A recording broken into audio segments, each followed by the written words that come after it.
How to text animation in InShot. Hello everyone, how are you all?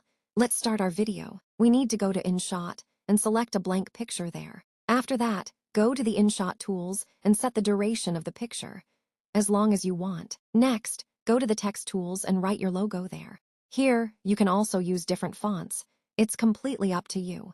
After setting the text, you can save it. Now, come back to InShot and select the video you saved. Now go to the animation tool in InShot and use the zoom out effect. Set it to 0.5 seconds. After that, go back to the tools and click on the pip option.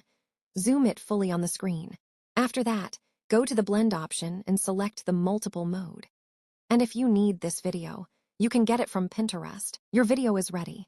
If you liked it, please like and share. Thank you. If you want more editing tutorials, you can DM me or leave a comment. Also, feel free to ask any questions you have.